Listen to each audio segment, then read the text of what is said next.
this video is part 2 of my Waterbox Peninsula setup. In part 1 I showed the process of actually moving the tank into here, and Cam and Ryan from Gallery Aquatica did a really awesome job with that. It went super nice and smoothly. Later on in the week Cam actually came back to help me to set up the whole sump system for this, so doing all of the plumbing and actually showing me how a sump works, because I've never actually used one before. I've only ever used canister filters. So it's kind of like priming a canister filter. You could argue there's some similarities. So for anyone else who is interested in trying out a sump, I think that this video is going to be really valuable to you, because I think it makes it a little bit less intimidating once you see how all of the plumbing actually goes together and how the system actually works. You might notice as well that the tank is going through a little bit of a bacteria bloom at the moment, because I'm actually in the process of cycling it. So the next video is going to be all about getting the filtration set up in the sump and the process of actually cycling the tank as well. If you would like to keep up with all of these videos, don't forget to subscribe, but to also click the little bell notification as well, because then it will notify you each time that I upload a new video. And if you enjoy the video, don't forget to give it a like as well. All right, let's get into the video. Okay, so I just filled up this with water, and I'm just gonna pour a bunch of vinegar in there, and then because it came from the tap so it was cold, I just put some boiling water in there too, to just soak all of this stuff.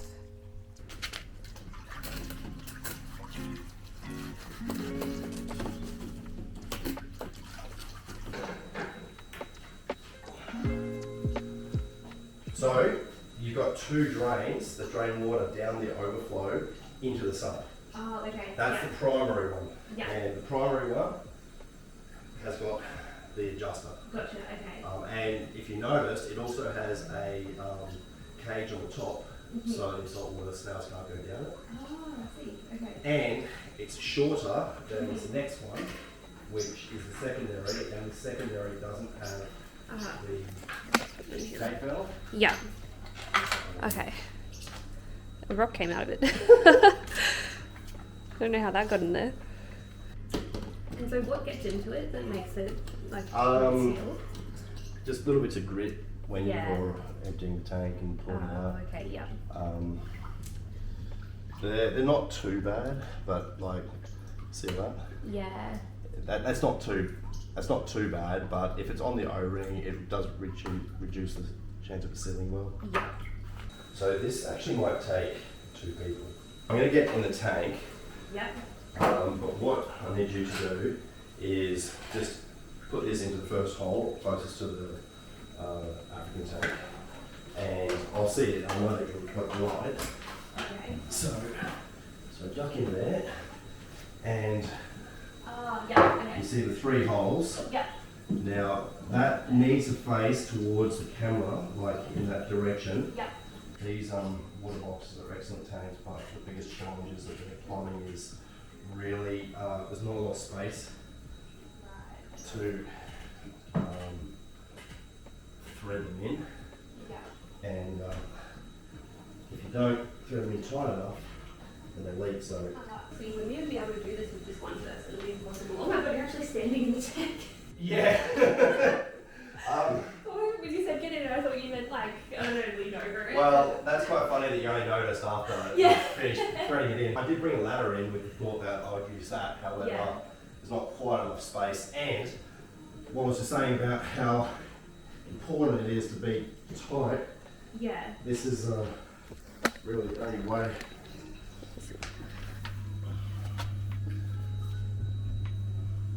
So we want it parallel with the length of the tank. Yeah. So this one's going to go in the next hole across. Yeah. And then this is the last one?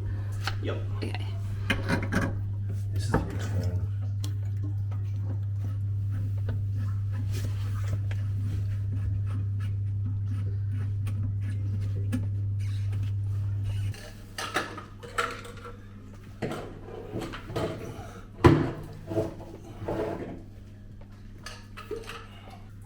Do you want me to run through the plumbing, or do you want to just do the test first? Or? No, I reckon run through it now. I would probably start at the top and then come down here and explain the 3 sort of sections in there and in here. Yep, that sounds good.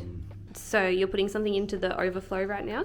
So this is the last section of plumbing that we have to install, and this is actually the return line. In our overflow, we've got the return on the left, and then 2 drainage lines.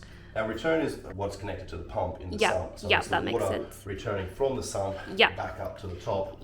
And with the water box, one of the things that's great about them is they've got this split return line, which means that you can have 2 points where the water comes back into the tank. And it just helps to give you some options with how you have your flow. So that's going to go back this way and the same on the other side. And so this section isn't glued in place, it's just held by these bits of lock line. And then we have our secondary drain in the middle and our primary drain. That sucks the water in. So our drain lines take water from the tank down the overflow into the sump. And having 2 drain lines means that we're able to manipulate the ratio between the two to reduce the noise from cavitation, that sort of noise. That makes sense. And the main drain is lower, it's about this high, and the secondary drain is about here. And so if we look underneath the tank, we can show where these 2 drains go to. And the pump for the return. That sounds good. So this is our main drain.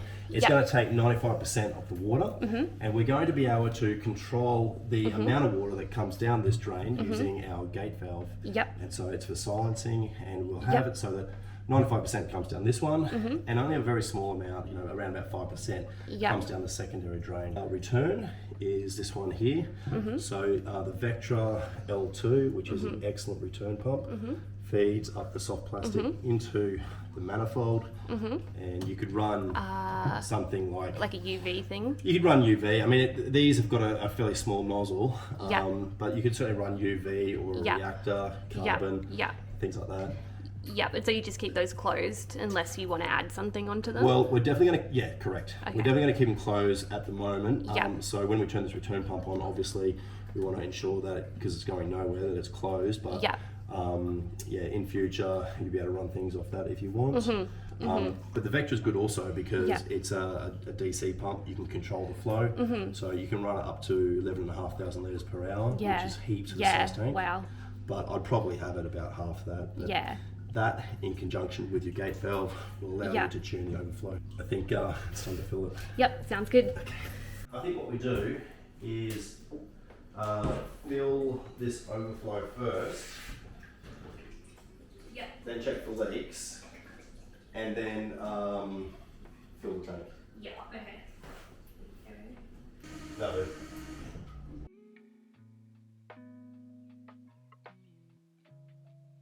Do you have any tricks for how you hold the hose in the tank? No. I normally put it in rock. I might have another rock to put it in. Look at that. And then it just depends. It's really handy. I don't know. I reckon like this. Like that? Yeah. Okay. It won't scratch your glass. Okay. I guarantee it won't scratch your glass, but it's probably not going to hold there. I don't think it will, hey. And I might just get a rock. Oh, that's not going to hold. There's no way. Let me get a rock.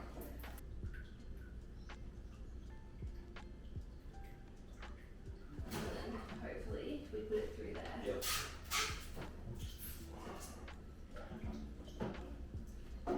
So if I was smarter, we would have started this when I first walked in the door, and that's what I normally do. But I thought about it. I thought, no, there might be some reason why we don't want to do that. And I was thinking mainly about if we move the tank in any position. Actually, that's why I didn't do it, because I was worried about if I was going to be able to get in there enough.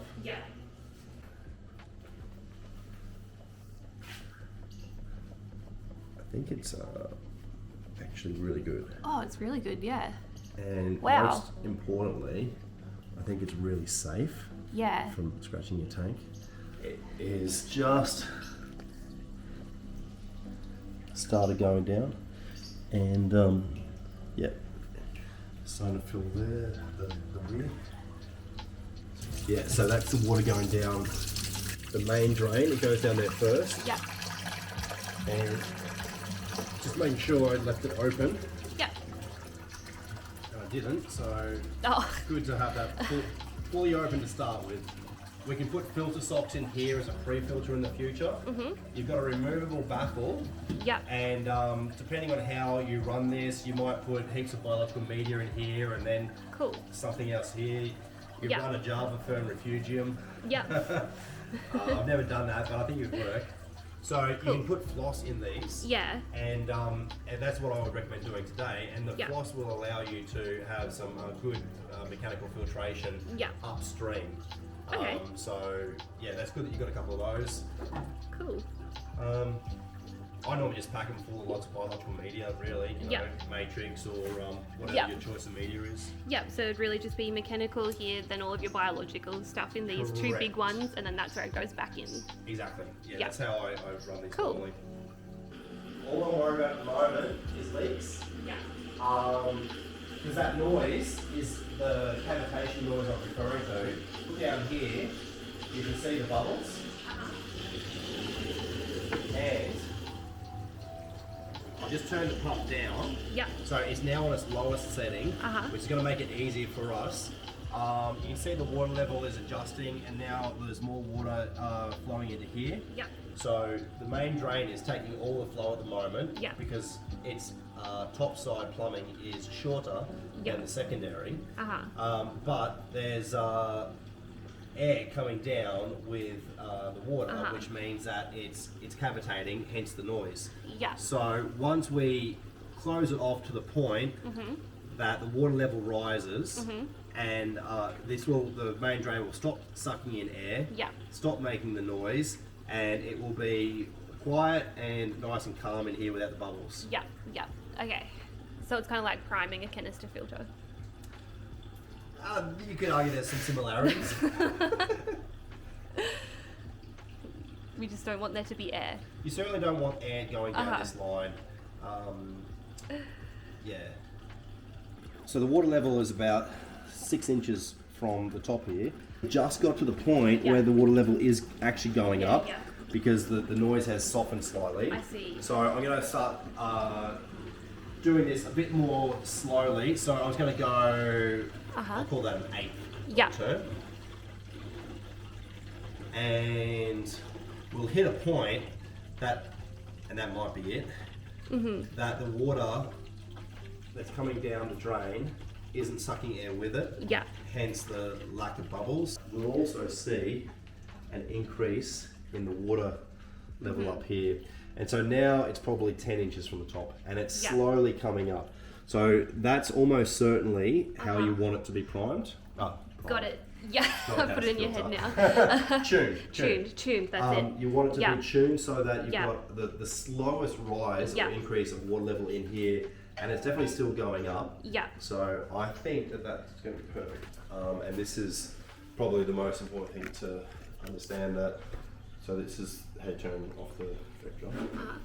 So now you're looking at the level in the sump. And see it's rising. how it's going up. So you need to ensure that whatever speed your pump is on, and whatever level you're running your sump at with your ATO, that if the power goes out, the water doesn't flood over the side of the sump. Now, because these are a big sump, it's pretty unlikely that you would have that problem. But I would still recommend doing this test to ensure that it doesn't overflow.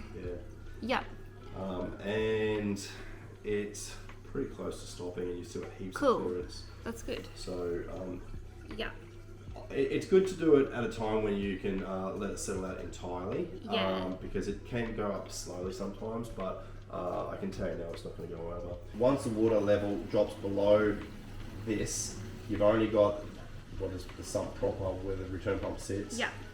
You probably want, I would suggest you want your water running somewhere, your water level somewhere between the top of this baffle and 2 or 3 centimeters above it.